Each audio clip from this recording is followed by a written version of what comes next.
Here, the anxiety nutritionist. And if you are scrolling on your phone right now, going through social media because you are feeling anxious and you're trying to get out of your own mind, trust me, I get it. But you'll want to stop and watch this video for the next 10 minutes. Going to keep it short and sweet today, get straight to the point. But I'm going to focus on providing you with 3 tools that will be more effective at shifting your emotional state, not just right now, but anytime you feel anxious in the future. So, for those of you that don't know me, hi, my name is Kimsey Berkwin. I'm an integrative nutritionist.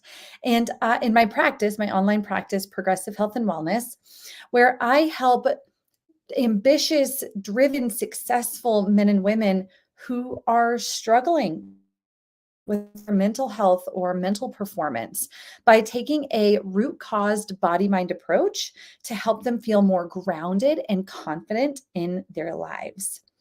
So I have struggled firsthand with anxiety. I know how debilitating it can be. I also know how it feels impossible to get out of your own head and silence those racing thoughts, even if you know that they're ridiculous, right? But that's the thing about anxiety, that by definition, we are not living in the present moment when we're feeling anxious. Rather, we are stuck catastrophizing the future. And so, in order to effectively shift anxiety, we have to tap into our physiology. Because when we're anxious, our amygdala and our autonomic nervous system, specifically the sympathetic nervous system, are running the show. And both of those parts of our nervous system are hundreds of times more powerful than our frontal lobe, our logical reasoning part of the brain. And because of that, we oftentimes we cannot, I don't want to say it's impossible. I'm going to say it's virtually impossible to talk our way out of anxiety, right? To think our way out of anxiety is what I mean. So when you're telling yourself to calm down, it's no big deal. Like, let me reframe these thoughts. Let me put a positive spin on it. Like, I think all of those things are great. And I talk about that a lot, the power of like mantras and narratives for reprogramming our subconscious mind. But in the moment, when we're feeling anxious, it's not enough. When we're rested, when we're in a positive state, by all means, say the positive mantras, right? By all means, tell yourself the good things. Read your mantras list. Like that is the time and place to do it. When you're feeling anxious, it's like pushing a boulder uphill. We're just not strong enough. And I don't mean that in a bad way. I mean, we're not working with our physiology. It has to be state, then story. Remember that.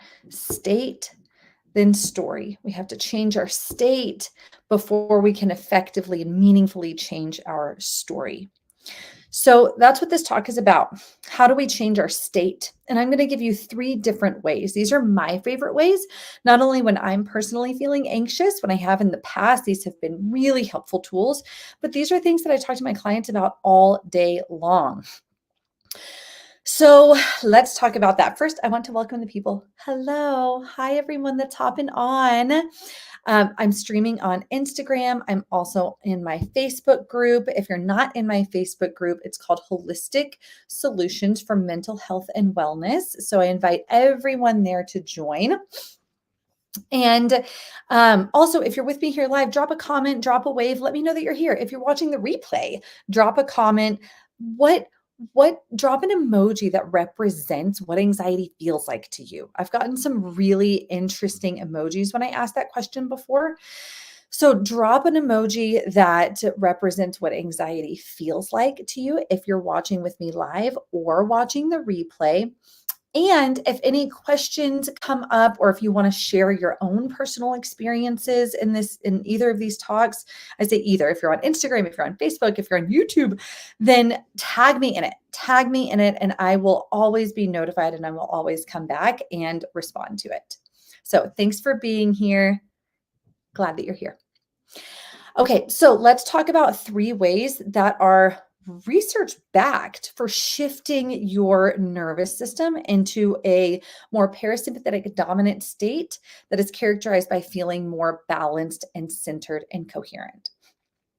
So, the first method, and you'll probably see me looking away because I'm looking at my notes. I always take notes before this. So, the first method is heart focused breathing. So I'm actually going through the Heart Math certification right now for anxiety and emotional resilience and stress. And this is one of their breathing methods that they recommend doing in the moment. There are other tools that we use for shifting the nervous system and your stress resiliency through heart rate variability biofeedback long term. But this is a really great one to do in the moment. So, tiny little bit of backstory. The heart is not just a mechanical pump, it's actually the seat of our emotions in many ways. So, the heart rhythm, which is measured by the interbeat interval, basically the frequency that it's beating, the heart rhythm communicates directly to the brain biochemically, um, neurologically, emotionally, even energetically. And so the way that our heart is beating, like I said, communicates to the brain, which then influences our emotional state. By drawing our attention to the heart, not only is that a form of mindfulness, which is by definition focusing on something intentionally, but we can also change the frequency of our heartbeat, the rhythm of our heartbeat. That's exactly what biofeedback is, right? Is drawing intentional awareness, conscious awareness to a particular body function so that we can change it. So, heart focused breathing, what this involves, it's very simple. I recommend closing your eyes for the first time that you try this. Close your eyes, draw your awareness to your heart. For some people, it can help to imagine a color. It can imagine to picture it beating. It can also help for some people to think of a positive emotion, like a trip that you took, or an experience with a loved one, or a time that you were promoted at work, for example. But think of a positive emotion to help connect to the emotion that you're trying to create. But for right now, again, hi Zane, I see you on there. Thanks for joining. But for right now, very simply put, just draw your focus to your heart area. Close your eyes, draw the focus to your heart area, and then place one hand also on your belly, one hand on your heart, one hand on your belly, and breathe in through the belly slower and deeper than you normally would at a comfortable pace, right? You don't have to count the breath necessarily, but at a comfortable pace. And when your mind starts to wander, just draw it back, just invite it back gently to the heart area. And do this for 30 seconds, a minute, right? It doesn't take long, but just enough you'll start to notice the combination of the breathing and the mindful awareness of your heart. And then to take it one step further, if you want to recall a positive emotion from the past, like the examples I gave a minute ago, imprint that feeling on your heart and just connect to those sensations and that awareness. That is number one, tip number one, heart focused breathing. Tip number two, or method number two, I'm going to say, is nature bathing. So, a lot of these things you can do at the same time. You can do simultaneously, right? You can do the heart focused breathing while you're in nature. Amazing. I love it.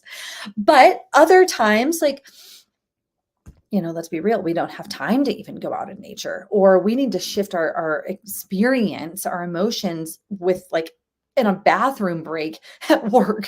So we have to do, and that's what I'm arming you with today, are some tools that take like 30 seconds to a minute.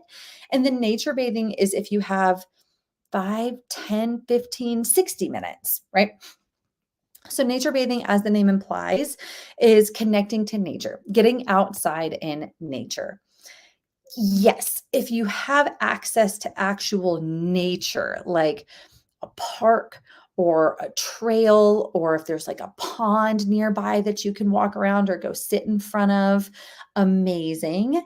If some of you are watching from a big city and you don't necessarily have easy access to direct nature, sometimes even just walking outside is really helpful. We still get the sun, we get the fresh air, we get the stimulation of the activity of the city, and that is enough to draw us out of our mind. So nature bathing works for a number of reasons.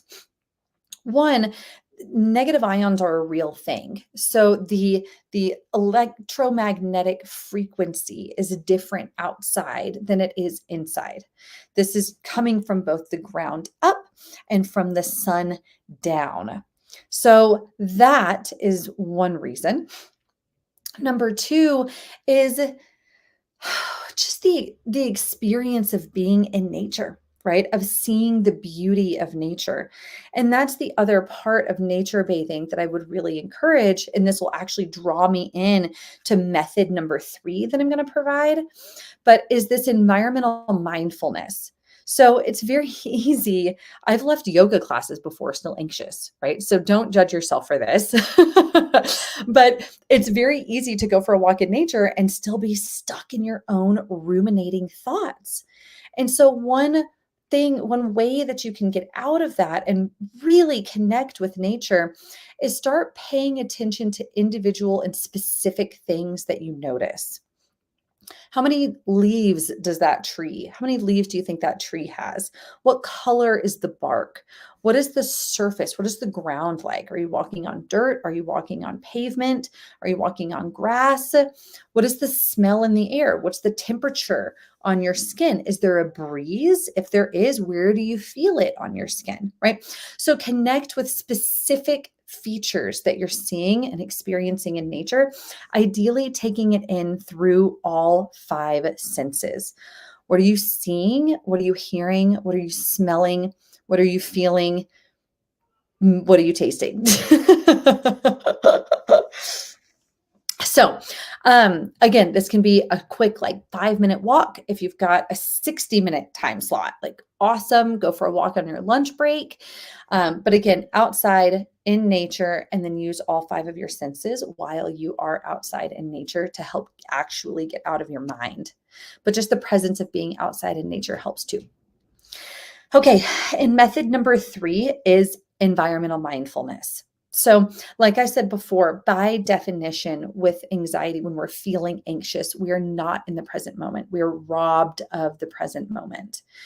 And we are stuck thinking about the future, catastrophizing the future.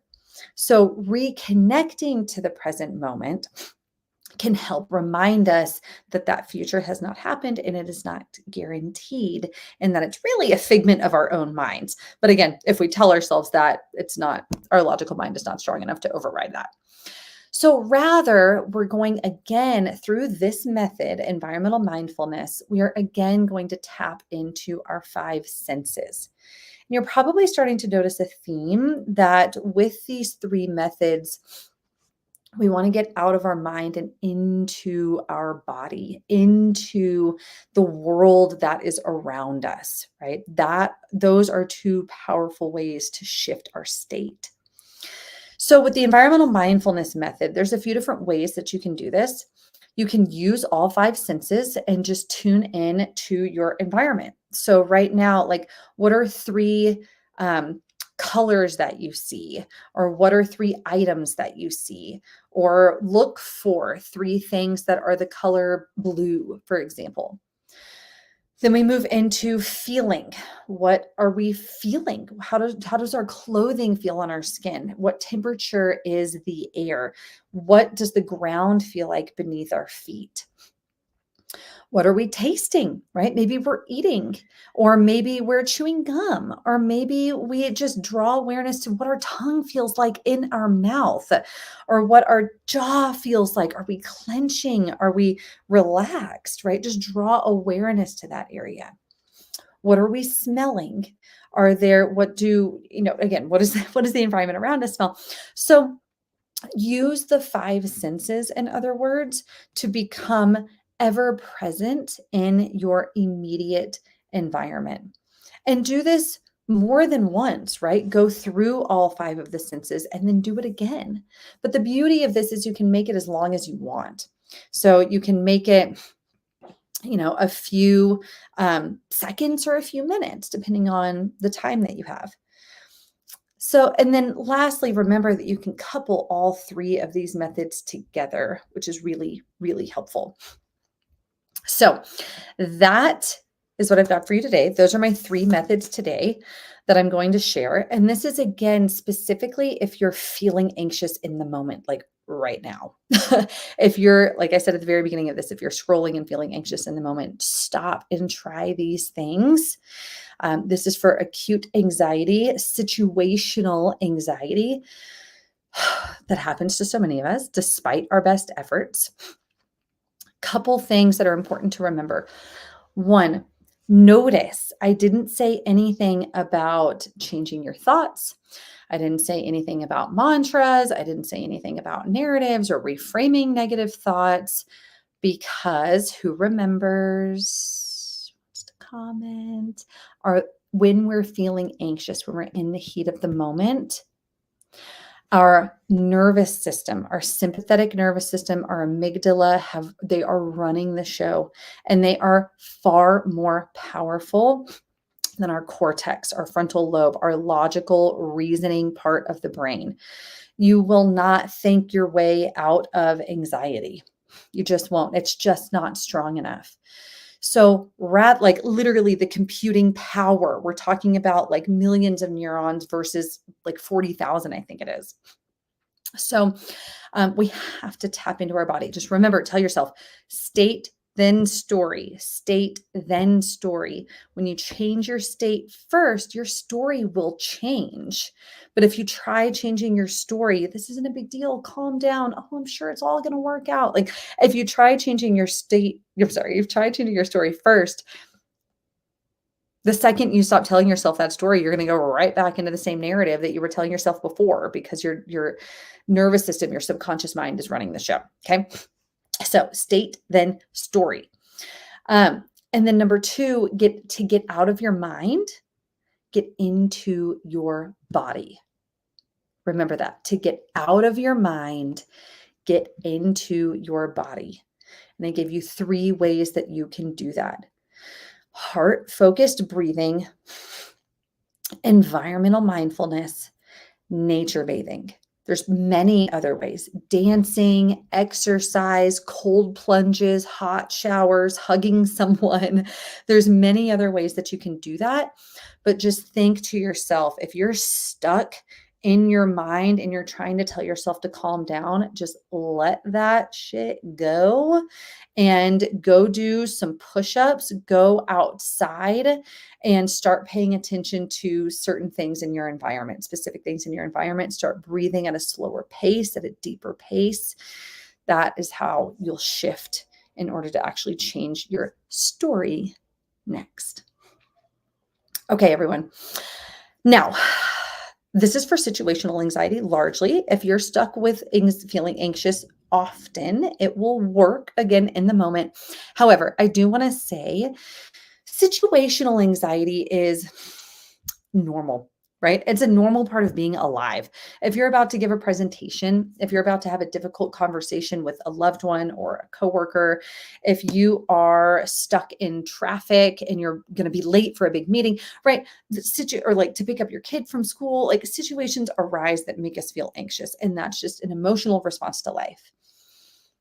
If, however, you're anxious a lot, dare I say all the time, we can't necessarily say that's a normal response to life anymore. Rather, what happens is our emotions, our physiology, it's a sign that the anxiety is rooted in our physiology. Okay. If you're anxious a lot of the time, I'm going to say it again, not just situationally, but if you're anxious on a daily, weekly basis, it is a sign that that anxiety is rooted in your physiology. And what I mean by that is that the approach that we take, what we look at would be things like nervous system dysregulation from, chronic stress, gut microbiome imbalances or digestive imbalances, food sensitivities, hormonal imbalances, nutrient deficiencies. Okay.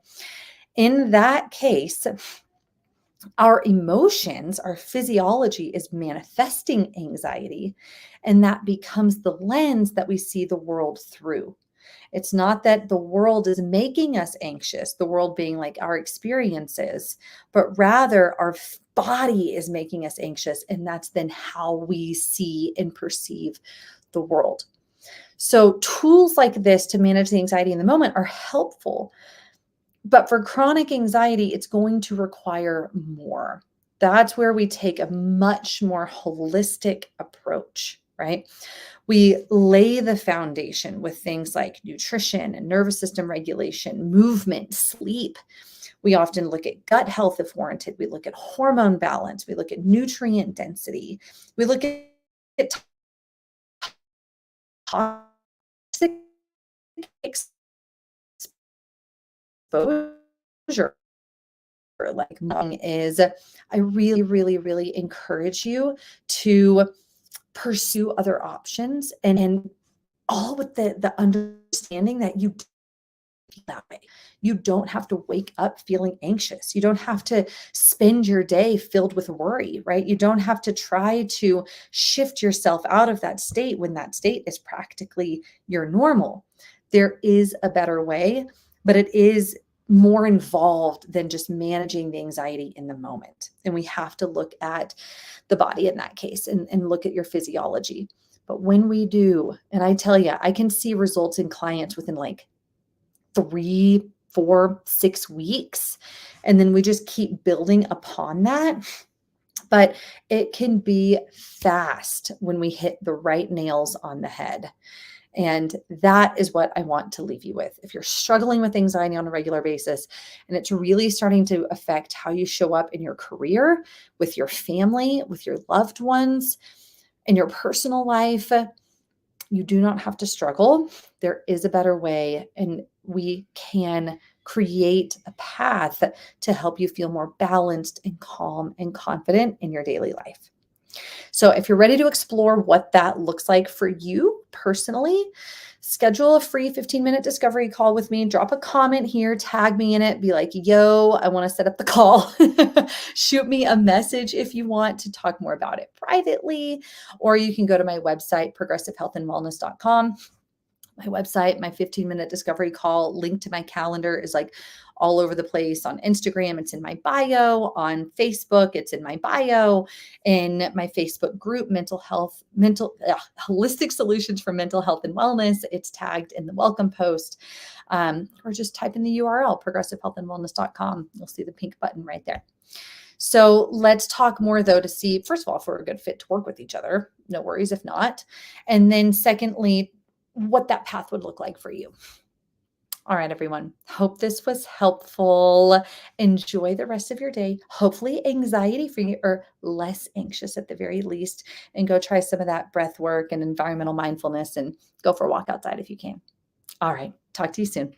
Thanks for being here. Bye.